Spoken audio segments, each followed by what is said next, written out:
We don't know for another 30 days whether women will indeed be able to read Torah at the wall. This is the principle of the decision or not. Why 30 days? The Because state until the next... has another 30 days, up to 30 days, to give good cause, a good argument why women should not be allowed to read Torah from the wall, from the Western Wall Plaza. Actually, even that is not 100% clear. Are they talking about at the Western Wall Plaza, in the women's section, at Robinson's Arch? It's not. The language is, I believe, purposely quite vague in this decision.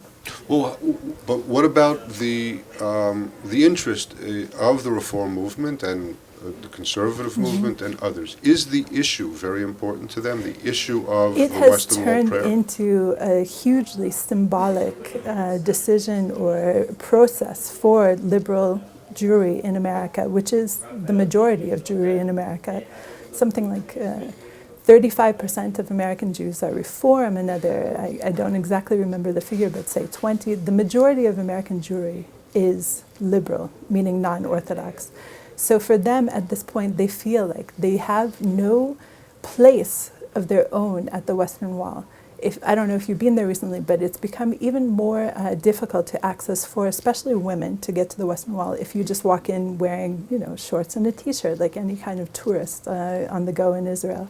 So you're presented with a scarf for your head and maybe a skirt for your legs and maybe another scarf for your arms. At this point, it's become basically an open-air Orthodox synagogue. And so for Reform, conservative, other kinds of liberal Jewry around the world, it's a very off-putting place. If you think about for millennia, Jews were praying to return to Jerusalem. And in Jerusalem, for Jews, there's no more holy place that they have access to. So for diaspora Jewry, yes, this is a very important, symbolic fight, but very important. Right now, the issue that seems hottest on the agenda is the one of the Western Wall. But is there a tipping point getting closer on the issue of marriage and divorce, conversion, and those things where the Reformed liberal Jews are just going to say, we got to draw a line in the sand, we have to put an end to this kind of discrimination? So that's a very tough question. I'm going to answer it in a slightly different way.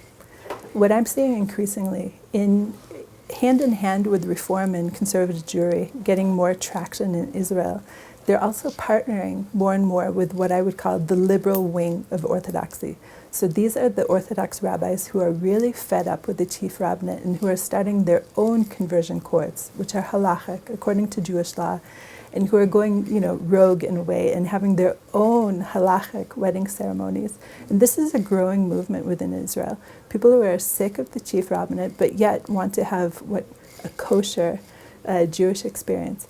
These people are partnering up with the Reform conservative movements here in Israel, and they're the ones who are starting to push through these policy changes. They're the ones who are taking things to the High Court on different appeals of Jewish identity. So what we're seeing here increasingly is this real interesting partnership of liberal Orthodoxy with Reform and conservative that could, in my mind, become the tipping point eventually if they have a good PR wing and if they continue to gather grassroots support.